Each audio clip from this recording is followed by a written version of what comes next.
चलिए दोस्त, आज बात करते हैं एक ऐसे महान शख्सियत के बारे में जिनका पूरा जीवन काल ही एक स्टूडेंट के लिए इंस्पिरेशन है। दिन होता है 15 अक्टूबर 1931 और जगह होता है तमिलनाडु के रामेश्वरम के धनुषकोडी गांव। पिता होते हैं जैनुल आबदीन जो एक नाविक होते हैं और माता होती हैं अस्सी अम्मा जो एक हाउसवाइफ होती है। अब तो आप पहचान ही गए होंगे, नाम APJ अब्दुल कलाम हमारे भारत के एक बहुत ही सफल वैज्ञानिक, पॉलिटिशियन या विचारक कहिए, यानी ऑल इन वन। एक बड़ा परिवार, 5 भाई और 5 बहनें, और जीवन के पहले अध्याय से ही स्ट्रगल स्टार्ट। बहुत ही छोटे से उम्र में ही एक ट्रेन में टॉफी और अखबार का बेचना इनका पेशा हो गया था, और जिन्होंने हमें ये साबित करके दिखा दिया कि बेटा, संसाधन और पैसों से बड़ा हमारा जुनून होता है एक सफलता पाने के लिए। और उनका शुरू से ही लक्ष्य होता है उस आसमां में लगे बादलों से ऊपर उड़ने का, और जाते हैं एक पायलट का एग्जाम भी देते हैं जिसमें वो असफल हो जाते हैं। और शायद वो असफलता उनके लिए अच्छी हो या ना हो, पर हमारे देश के लिए बेहद ही अच्छी साबित हुई, जिससे हमारा ये देश इतनी प्रगति कर पाया। उन्हें हमारे भारत का मिसाइल मैन भी कहा जाता है, और 2002 में वह हमारे देश के 11वें राष्ट्रपति बनते हैं, और जिनका कार्यकाल 2007 तक चलता है।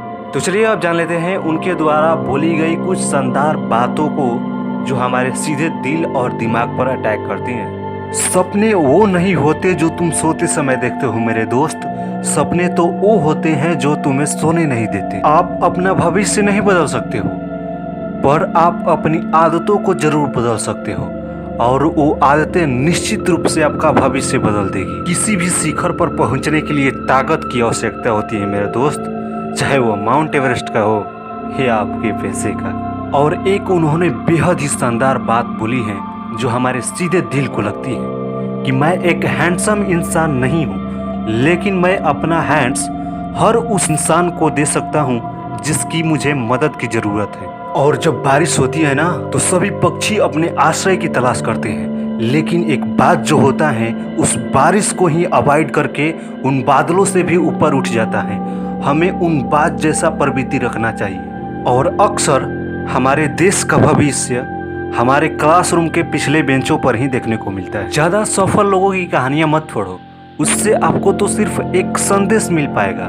पढ़ना है तो कुछ असफल लोगों की कहानियां पढ़ो, उससे आपको सफल होने के कुछ आइडियाज मिल पाएंगे। और पहली सफलता प्राप्त करके ही निश्चिंत मत बैठा करो, क्योंकि दूसरी असफलता आते ही बहुत सारे होठ ये कहने के इंतजार में लगे रहेंगे कि पहली सफलता तुम्हारी बस एक किस्मत। जिस दिन तेरा ये सिग्नेचर ऑटोग्राफ में बदल गया ना, उस दिन समझ लेना कि मैं कुछ कामयाब हो गया हूँ। एक मूर्ख जीनियस बन सकता है यदि वह समझता है कि मैं मूर्ख हूँ, और वह जीनियस भी मूर्ख बन सकता है जो समझता है कि मैं जीनियस हूँ।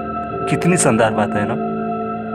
और उन्होंने एक बेहद ही शानदार बात बोली है जो हमारे सीधे दिल को छू जाती है कि मैं एक हैंडसम इंसान नहीं हूँ, परंतु मैं हर उस इंसान को अपना हैंड्स दे सकता हूँ जिसकी मुझे ज़रूरत है। क्योंकि सुंदरता तो हमारे हृदय में होती है, चेहरों में नहीं। जिंदगी और समय विश्व के सबसे बड़े 2 अध्यापक हैं। जिंदगी हमें समय का सही उपयोग करना सिखाती है, जबकि समय हमारी जिंदगी का सही उपयोग बताती है। ये काला रंग ना कुछ भारतीयों के लिए भावनात्मक रूप से बहुत ही खराब होता है, पर याद रखना मेरे दोस्त कि वह ब्लैक बोर्ड ही था जो तुम्हारी ज़िंदगी को ब्राइट किया है।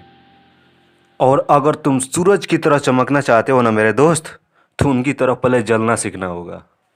इंतज़ार करने वाले को बस उतना ही मिलता है जितना कोशिश करने वाले छोड़ देते। और जब हम परेशान और कठिनाइयों में फंसे होते हैं ना, तो हमें एहसास होता है कि हमारे अंदर एक ऐसी शक्ति है जो इन परेशानियों से हमें लड़ने में मदद कर रही है।